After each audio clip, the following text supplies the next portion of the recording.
Europe 1 matin. Allez, place à la culture. Nicolas Caro, le vendredi, c'est un classique ou un roman culte. Et vous nous avez choisi cette semaine un monument de la littérature britannique. Oui, c'est de l'humour à la Monty Python. Il y a 5 tomes. Écoutez les titres, rien que ça. Le tome 1, c'est Le Guide du voyageur galactique. Le tome 2, Dernier restaurant avant la fin du monde. Ensuite, La vie, l'univers et le reste. Le tome 4, Salut et encore merci pour le poisson. Ouais. Et le 5e et dernier, globalement inoffensive. Au départ, dans les années 70, c'était un feuilleton radio écrit par Douglas Adams et c'est devenu un roman en 5 tomes. Alors, qu'est-ce que ça raconte, cette série de 5 livres ? C'est l'histoire d'Arthur Dent, un jeune Anglais un peu mollasse. Il vit à la campagne dans une petite maison. Quand on le rencontre au tout début de l'histoire, il est très embêté parce que des bulldozers sont devant chez lui. Ils doivent raser sa maison, mais au même moment, son meilleur ami vient le chercher. Il y a urgence, il lui dit de lever le pouce en l'air et les deux amis sont pris en stop par un vaisseau spatial. Il était temps, la Terre est détruite quelques minutes plus tard pour laisser passer une autoroute intergalactique. Et le meilleur ami d'Arthur lui avoue qu'il n'est pas terrien, mais qu'il travaille pour le guide du voyageur galactique, une sorte de guide du routard, mais à l'échelle de l'univers. Et on suit les deux voyageurs dans leur pérégrination. C'est complètement dingue, déjanté, très très drôle. Ils ne sont pas tout seuls, il y a des personnages qui rejoignent le groupe au fur et à mesure, comme Marvin, un robot dépressif et paranoïaque, toujours pessimiste, las de tout. Marvin accompagne mollement Arthur Dent, le héros, dans sa découverte de l'univers et du reste.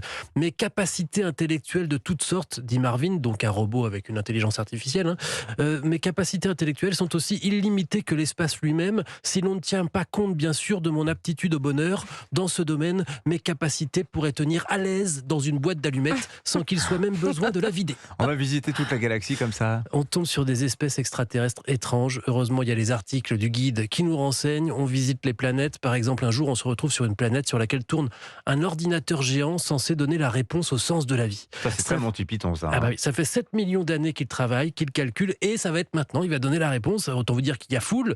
Et la réponse arrive. Ping, 42. C'est 42.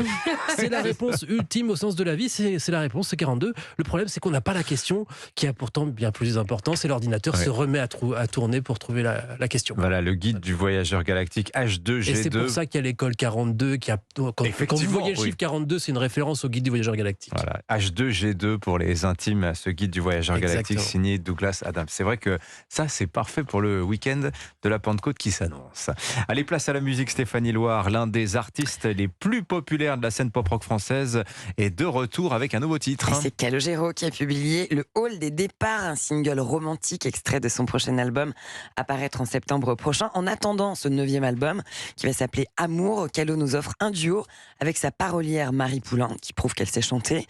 Une envolée amoureuse qui sonne comme les bandes originales des films français des années 1970. Exactement. On aura l'occasion d'en reparler. Autre actualité musicale, Stéphanie, ce matin, qui concerne le groupe de rock suédois Ghost. Ghost, les princes du heavy metal ont entamé leur tournée française.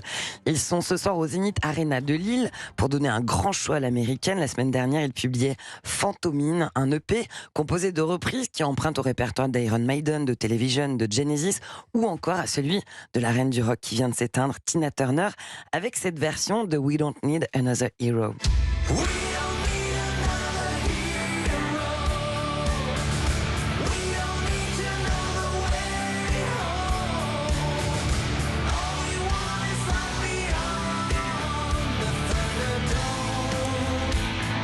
Leur reprise de Genesis aussi, je vous la recommande, elle est vachement bien. Alors Ghost sera le 28 mai au Zénith de Strasbourg, à Nice le 30 mai et finira sa tournée française à Nantes le 3 juin. Alors le chanteur, il a un look un peu bizarre, on dirait une espèce de pape sataniste, mais c'est très pop rock en fait, c'est un peu comme Scorpion, je comparais ça avec Scorpion. C'est une grande messe heavy pop rock. Exactement, Stéphanie Loire, on va vous retrouver ce week-end aux commandes de musique, samedi, dimanche, 16h, 17h sur Europe 1, et demain, on peut dire que c'est un numéro spécial consacré à la reine du rock qui vient de nous quitter, Tina Turner. Entièrement dédiée à Tina Turner, celle qu'on surnommait la Queen of Rock and Roll. Elle s'est éteinte mercredi à l'âge de 83 ans.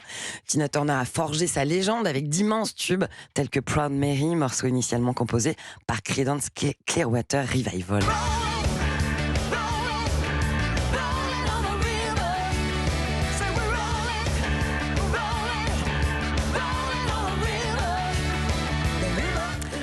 ne pas glisser dans la salle de bain si vous dansez sur Paul Excellent conseil, ouais. En 70 ans de...